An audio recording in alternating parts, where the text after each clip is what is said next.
Bismillahirrahmanirrahim. Allahumma salli ala sayyidina Muhammad wa ali sayyidina Muhammad. Assalamualaikum ayuhan nabiyyu wa rahmatullahi wa barakatuh. Assalamu alayna wa ala ibadillahi sholihin.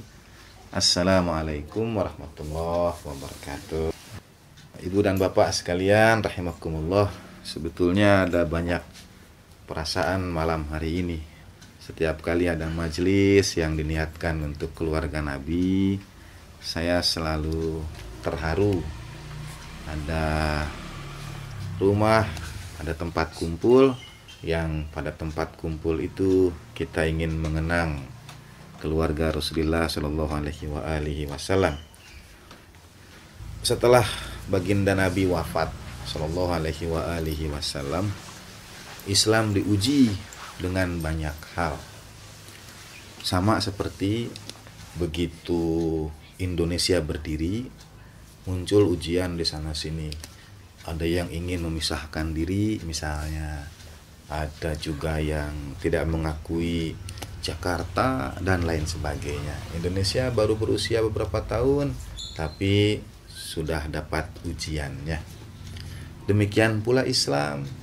Setelah baginda Nabi wafat itu, Islam juga ternyata sebagai karunia Allah Ta'ala terbesar, Islam juga diuji. Dan ujian terberat bagi Islam itu bukan ujian dari luar, tapi ujian dari saudara sendiri. Apa itu ujian dari saudara sendiri? Pada zaman kekhalifahan itu, mulai dari zaman Khalifah Abu Bakar sampai ke Khalifah Umar, sampai ke Khalifah Utsman, sampai ke Sayyidina Ali bin Abi Thalib karramallahu wajhah, Islam sudah menyebar sangat luas sekali. Ke utara itu sampai ke satu negeri yang sekarang kita sebut Suriah. Kalau dari Suriah itu naik bis ke Madinah, ke Arab Saudi, itu 1 hari 1 malam. Islam sudah menyebar ke utara sampai ke Suriah, ke selatan sampai ke Mesir. Ini sudah jauh. Mesir lebih jauh lagi. Di beberapa kota itu yang diangkat jadi gubernur oleh para khalifah, ternyata kehidupannya tidak mencerminkan ajaran Islam. Jadi orang yang dipilih jadi gubernur, setelah jadi ya hidupnya bergelimang harta, kemudian menganiaya orang-orang kecil. Banyak orang yang menyampaikan protes terhadap gubernur itu kepada Sayyidina Ali bin Abi Thalib karramallahu wajhah. Banyaklah. Nah, yang terjadi di Suriah, gubernurnya di Suriah itu waktu itu namanya Muawiyah bin Abi Sufyan. Abi Sufyan ini adalah orang yang memerangi baginda Nabi Shallallahu Alaihi Wasallam di perang Badar, di perang Uhud, di semua peperangan. Tetapi ketika baginda Nabi menaklukkan Mekah, Mekah ditaklukkan oleh pasukan Islam, Abu Sufyan kemudian masuk Islam. Anaknya Abu Sufyan namanya Muawiyah. Di zaman Khalifah Utsman diangkat jadi gubernur. Ketika Sayyidina Ali jadi khalifah, oleh Sayyidina Ali diganti gubernur Muawiyah itu. Tetapi Muawiyah tidak mau menuruti. Kalau gubernur kan mestinya nurut ke presiden. Kata presidennya diganti. Ini tidak mau diganti. Akhirnya perang dengan presidennya. Muawiyah itu perang dengan Sayyidina Ali. Dua-duanya orang Islam juga. Jadi antar orang Islam dengan orang Islam lagi perang. Dalam peperangan itu Muawiyah kalah. Pulang lagi ke Suriah. Beberapa tahun setelah Sayyidina Ali gugur, tiba-tiba Muawiyah mengumumkan dirinya sebagai khalifah. Muawiyah mengaku diri menjadi khalifah. Sayangnya yang terjadi ya pemerintahannya juga tidak baik. Banyak peristiwa di sana sini. Panjang ceritanya. Ketika Muawiyah meninggal dunia, dia mewariskan jabatan kekhalifahan itu kepada anaknya. Setelah itu Islam berubah dari Khulafaur Rasyidin menjadi dinasti kerajaan yang disebut dengan Bani Umayyah. Nah, setelah Muawiyah meninggal dunia, dia mengangkat anaknya sendiri jadi khalifah.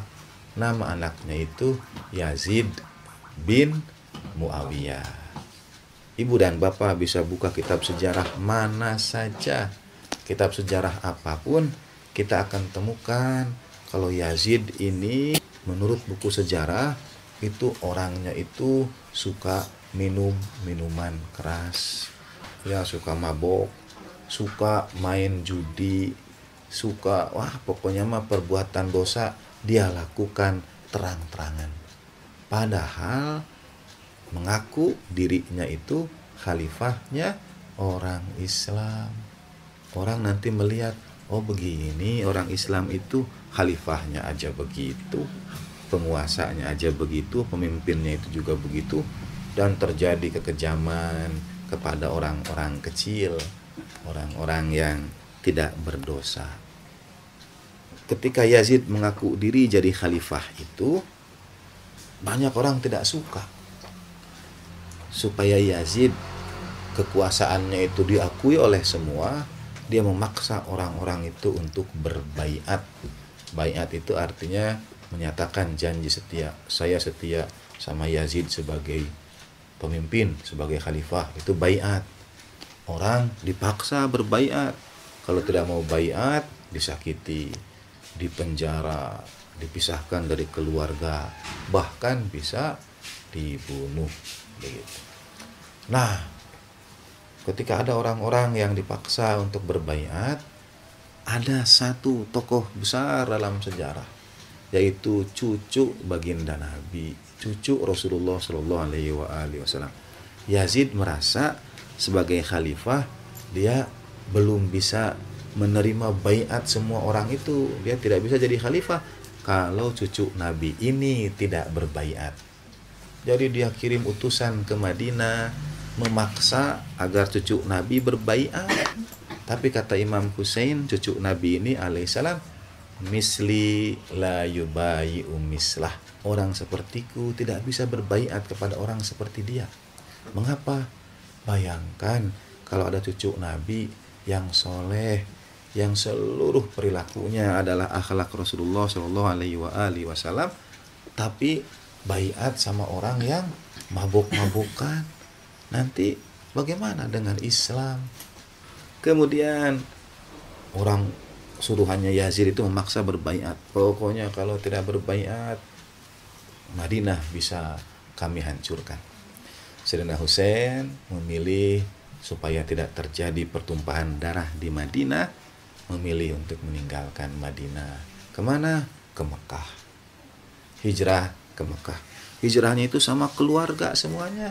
Jadi memang tidak untuk kembali, betul-betul hijrah. Anak-anaknya dibawa, istrinya dibawa, keluarganya dibawa, bayi kecilnya juga dibawa. Ketika berjalan ke Mekah, masuk bulan haji, ikut menunaikan ibadah haji dulu. Tapi pada hari ke-8 bulan haji, hari Tarwiyah, Imam Husain alaihissalam mendengar berita yang disampaikan oleh sahabatnya yang setia bahwa Yazid juga berniat untuk mencelakai Imam Husain alaihissalam kalau Imam Husain ke Ka'bah, ke Mekah. Imam Husain tidak ingin di Ka'bah terjadi pertumpahan darah. Jadi Imam Husain alaihissalam tidak melanjutkan ibadah hajinya, lalu berjalan menuju kota Kufah di Irak sekarang ini, yang orang-orang kota itu kirim surat sama Imam Husain alaihissalam. Wahai cucu Nabi, ini perilaku Yazid dan gubernurnya itu sudah sangat tidak pantas, sering menganiaya rakyat. Kiranya engkau berkenan datang, kami insya Allah berada di belakangmu. Gitu.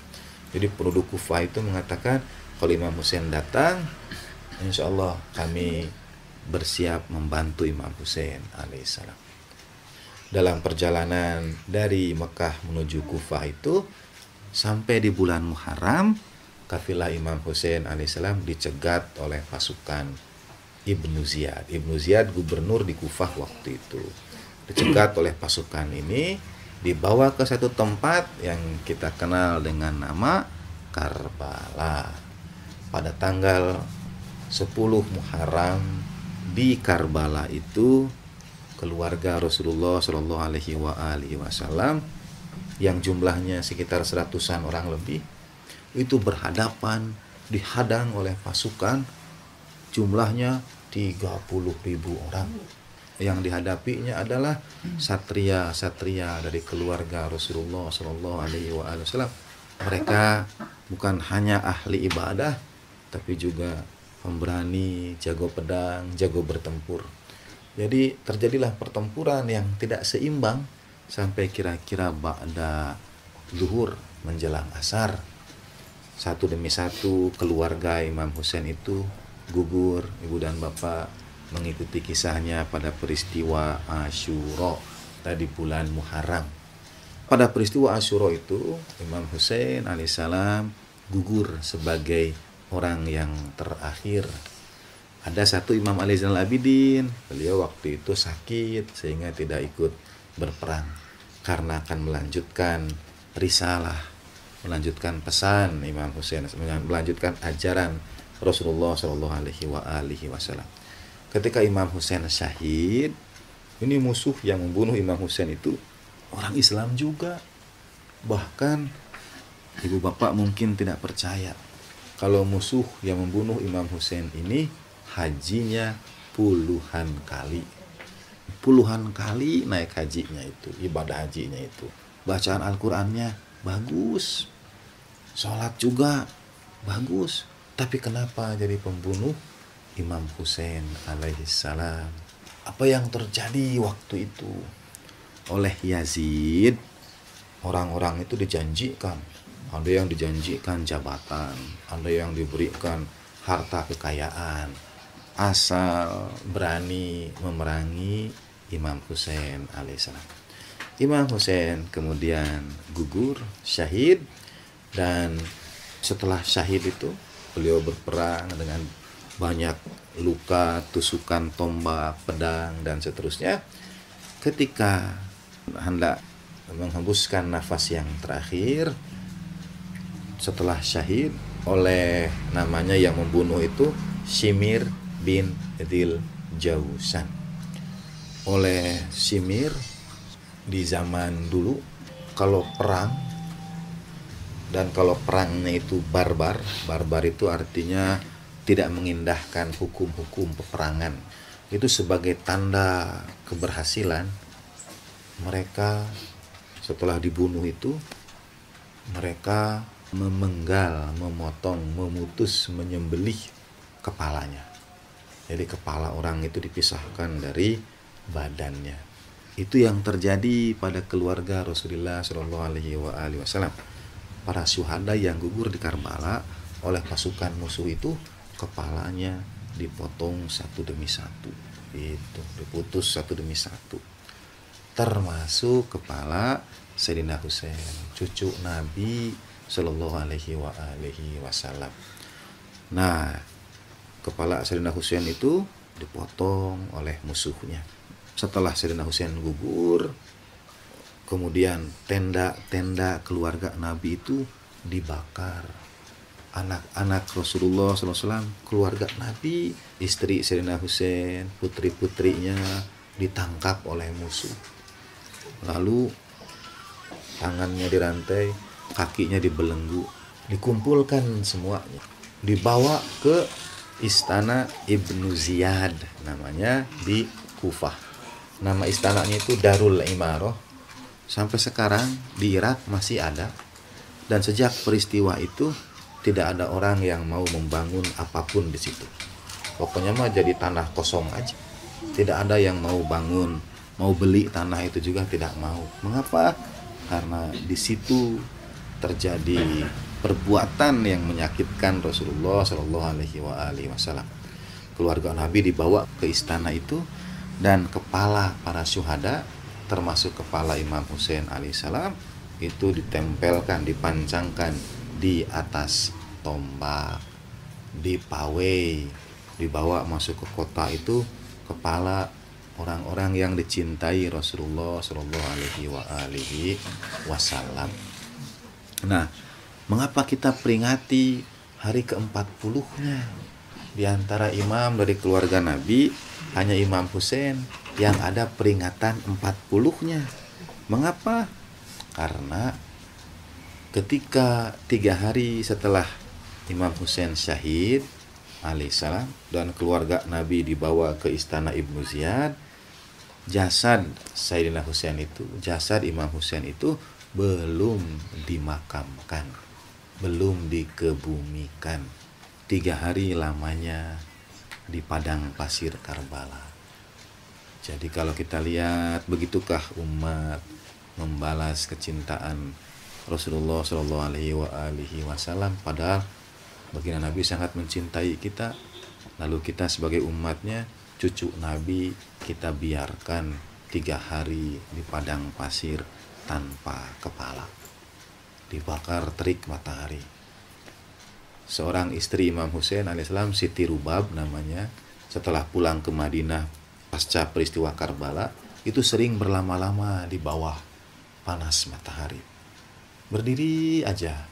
Di Arab itu matahari panas, jadi ya berdiri aja. Keluarganya akan berkata, junjunganku, jangan berlama-lama di bawah terik matahari itu, berteduhlah di bawah pohon kurma.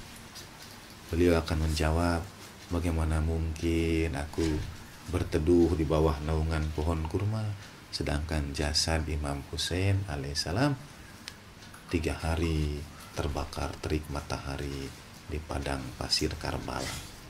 Pada hari ketiga itu, keluarga Nabi itu diperintahkan dibawa ke Damaskus, Suriah itu. Dibawalah itu tadi, tangan dirantai, dibelenggu. Mereka berjalan kaki kurang lebih mungkin hampir 1000 km jauhnya. Pada hari ketiga itu, dari Kufah menuju Damaskus, singgah lagi di Karbala. Imam Sajjad alaihissalam berkesempatan untuk memakamkan, mengebumikan tubuh Imam Husain alaihissalam, tapi tanpa kepala. Jadi yang dimakamkan hanya badannya saja, kepalanya tidak. Kepalanya masih di atas tombak, dibawa sampai ke istana Yazid di Damaskus. Nah, setelah beberapa hari di Damaskus, kepala itu dibawa kembali, dimakamkan lagi, dikebumikan bersatu bersama tubuhnya pada hari ke-40. Jadi selama 40 hari itu, kepala Imam Husain itu belum dimakamkan, diarak di atas tombak. Itu, ibu dan bapak, tidak pernah terjadi dalam sejarah umat manusia kepada siapapun. Tidak pernah terjadi. Di Soviet ada misalnya tokoh-tokohnya kalau meninggal dunia itu belum dimakamkan supaya orang-orang bisa lihat. Tapi tidak sampai 40 hari lamanya. Dan itu disimpannya juga baik-baik, rapi, supaya orang itu bisa lihat dulu. Tapi kepala Imam Husain alaihissalam 40 hari lamanya belum dimakamkan. Baru pada hari ke-40 ketika Imam Sajjad alaihissalam kembali ke Karbala, kepala Imam Husain itu dimakamkan. Itulah mengapa ibu dan bapak, kalau kita tahlilan, majelis tahlil begitu, kita peringati hari pertama, kahiji, katilu, katujuh, atau 7 hari berturut-turut kita peringati. Dan nanti kita sambung lagi pada hari ke-40. Kalau ditanya dari mana asal usulnya, mengapa mendoakan almarhum itu hari ke-40, kenapa tidak ke-30 saja, kan sebulan 30 hari, udah aja hari ke-30. Tidak. Kalau ditanya masyarakat sekitar kita, saudara kita ditanya, kenapa mendoakan hari ke-40, bagaimana mereka akan menjawab?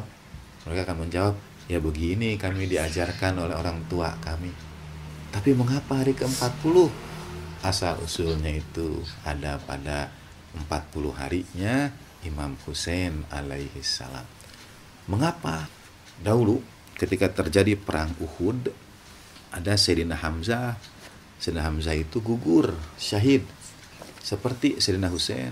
Kalau Sayyidina Husain itu kepala beliau dipenggal, Sayyidina Hamzah dadanya dirobek, dibuka. Siapa yang melempar tombaknya? Namanya ya Wahsy. Tombak dilempar, Sayyidina Hamzah gugur. Karena itu Sayyidina Hamzah disebut Sayyidus Syuhada. Lalu dadanya dirobek oleh perempuan namanya Hindun. Hindun ini ibunya Muawiyah. Muawiyah ini bapaknya Yazid. Jadi kalau dahulu neneknya yang membongkar perut Sayyidina Hamzah, dada Sayyidina Hamzah, bahkan itu livernya dicoba untuk dimakan oleh Hindun itu, tapi tidak mampu, dia memuntahkannya kembali. Dan anak-anaknya sering dipanggil ya bena akilatil kabad, hei keturunan si pemakan hati, karena neneknya dahulu pernah memakan hatinya Sayyidina Hamzah. Dulu neneknya membongkar dada Sayyidina Hamzah, sekarang cucunya memenggal Sayyidina Husain. Itu sambungannya. Ketika perang Uhud itu terjadi, banyak yang gugur di kalangan Ansor. Kemudian keluarga Ansor itu berduka, mereka sedih. Dan Nabi SAW melihat itu berkata, SAW, aduhai, tidak ada yang menangisi Hamzah, kata Rasulullah SAW. Mendengar itu, sahabat-sahabat Ansor itu kalau mau bersedih untuk keluarga mereka, mau berdoa untuk keluarga mereka yang syahid, mereka akan berdoa untuk Sayyidina Hamzah terlebih dahulu. Karena kata Rasulullah itu, Hamzah tidak ada yang menangisinya, la bakiyata lahu. Hamzah tidak ada yang menangisinya. Mendengar itu orang-orang Ansor itu, kalau begitu sebelum kami bersedih dengan kehilangan keluarga kami akan bersedih dulu dengan duka cita keluarga Rasulullah Shallallahu Alaihi Wasallam. Nah, karena itulah kita ambil kalau tahlilan itu hari ke-40, seakan-akan ya Rasulullah, kami berduka dengan kehilangan keluarga kami, tapi izinkan kami sebelum berduka dengan kehilangan keluarga kami itu, kami berduka dulu dengan duka cita keluarga Rasulullah Shallallahu Alaihi Wasallam. Itulah mengapa di negeri kita bulan Muharram dan bulan Safar itu dianggap bulan duka cita. Dari dulu itu nenek moyang kita itu mengajarkan pada kita, kalau masuk bulan Suro, masuk bulan Muharram, sebaiknya tidak mengadakan walimahan, sebaiknya tidak ada pesta. Itu nanti sampai bulan Safar. Di akhir bulan Safar nanti ada hari yang disebut Rebo Wekasan, dianggap hari yang paling bakal mendatangkan bencana, musibah, dan lain sebagainya. Semuanya akan berakhir setelah Muharram dan Safar ini pada bulan Rabiul Awal, bulan Mulud. Selama 2 bulan ini, Muharram dan Safar, nenek moyang kita mengajarkan sebaiknya kita tidak mengadakan acara-acara sukacita. Kita berduka dengan duka cita keluarga Nabi. Kalau itu masih belum jelas, begini aja. Kalau kita hidup bertetangga, lalu kita mau pesta pora, menikahlah, satu rumah menikahkan. Tiba-tiba tetangganya mau mengadakan acara musik dan lain sebagainya. Tiba-tiba di sebelahnya, tetangganya, ada yang meninggal, betul, ada yang meninggal. Apa masih lanjut itu acara musik-musik? Tidak. Apa masih lanjut dangdutan sedangkan di samping ada yang sedang bersedih? Tidak. Adab mengajarkan pada kita menyesuaikan. Jangan bikin pesta dulu karena tetangga sedang berduka. Ya nikah tapi jangan sampai ada pesta pora dan sebagainya. Apalagi ini yang bersedih adalah Rasulullah Sallallahu Alaihi Wasallam dan keluarganya yang suci. Marilah kita ketahui kadar pertemuan di majelis ini karena tidak banyak tidak banyak yang memperingatinya, tidak banyak yang tahu apa yang terjadi pada keluarga Nabi. Jadi ketika ibu dan bapak tahu, ada amanah juga yang mesti kita jaga, yaitu berduka cita dan berbelasungkawa dengan kesedihan keluarga Rasulullah Shallallahu Alaihi Wasallam. Bahkan menurut riwayat, insya Allah di majelis yang di situ ada kenangan terhadap Imam Husain alaihissalam, Sayyidah Fatimah sallallahu alaiha mendoakan mereka yang hadir di majelis itu. Shalawat. Allahumma shalli ala sayyidina Muhammad wa alaihi salam. Keberkahan tersendiri dapat didoakan oleh Siti Fatimah, didoakan oleh baginda Nabi Shallallahu Alaihi Wasallam.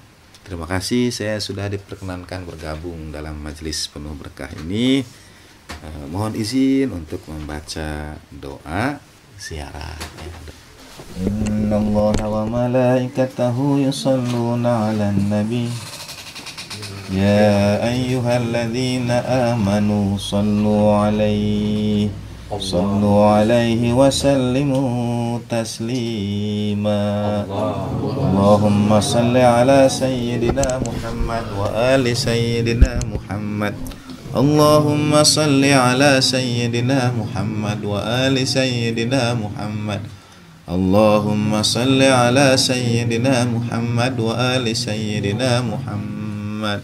Wa ajil farajahum warzuqna fid dunya ziyaratahum wa fil akhirati syafa'atahum.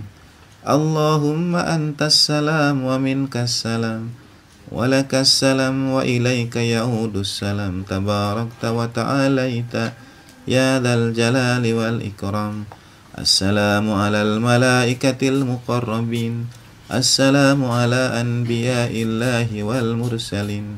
Assalamu ala sayyidina Muhammadin khatamin nabiyyin. Assalamu ala aliyin amiril mu'minin. Assalamu ala sayyidatina Fatimah sayyidati nisa'il alamin. Assalamu ala al-Hasani wal Husain sayyiday syababi ahlil jannati ajma'in. Assalamu ala al-a'immatil hadin al-mahdiyin. Ahsanallahu lakumul azza bimusabina al-Husain.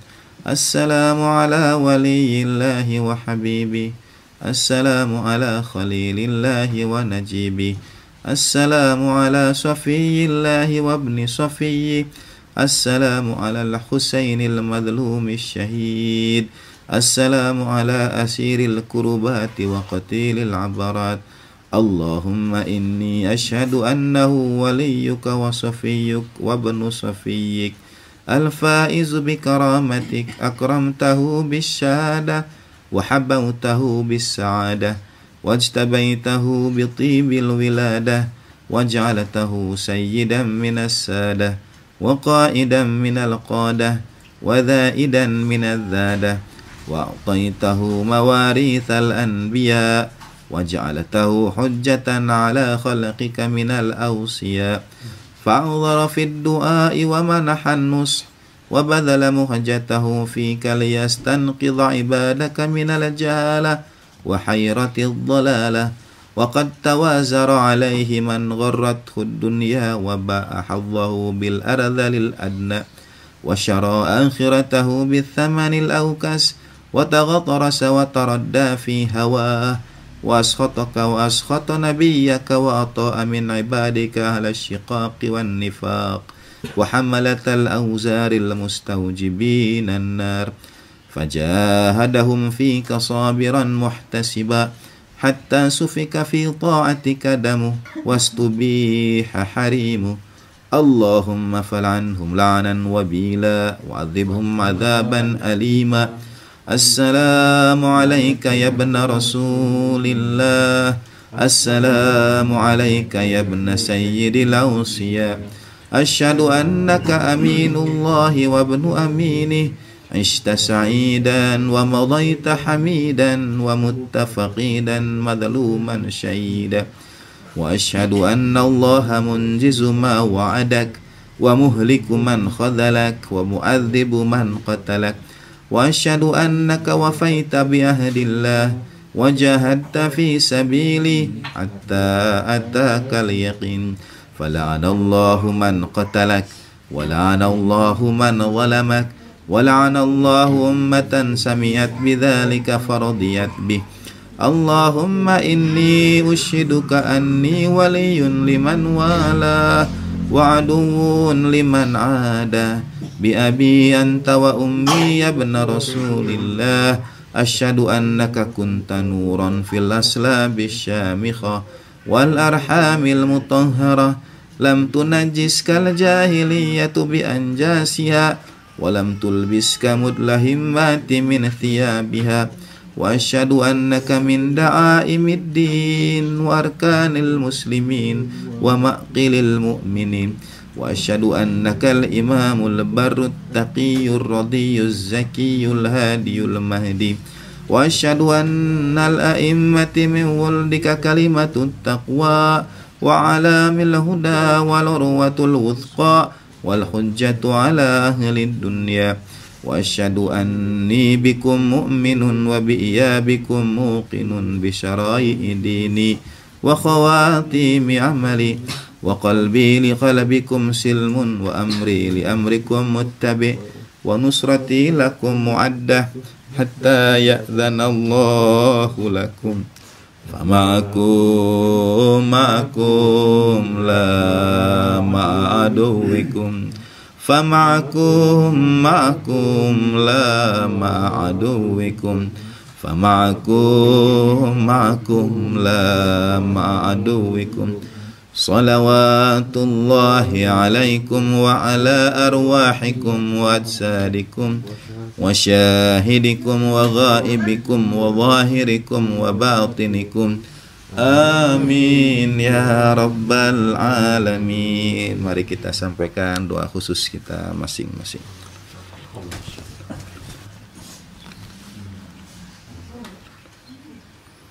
Allahumma bihaqqil Husain isfi sadral Husain bi dhuhuril hujjah wa thabbit lana qadama sidqin indaka ma'al Husain wa auladil Husain wa ashabil Husain ila yaumil qiyamah warzuqna syafa'atal Husain yaumal wurud warzuqna syafa'atal Husain yaumal wurud warzuqna syafa'atal Husain yaumal wurud ya laitana kunna ma'akum wa nafuza fawzan 'azima. Allahumma kun liwaliyikal hujjati ibnil Hasan salawatuka alaihi wa ala abaihi fi hadhihi as-sa'ah wa fi kulli sa'ah waliyan wa hafidha wa qaidan wa nasira wa dalilan wa aina hatta tuskinahu ardaka taw'a wa tumatti'ahu fiha tawila birahmatika ya arhamar rahimin wa sallallahu ala sayyidina Muhammadin wa alihi tahirin. Allahumma ya Allah ya Rasulullah ya Sayyidah ya Maulana, kiranya berkenan menerima ziarah ini dari kami dan dari kedua orang tua kami, keluarga kami, anak-anak kami,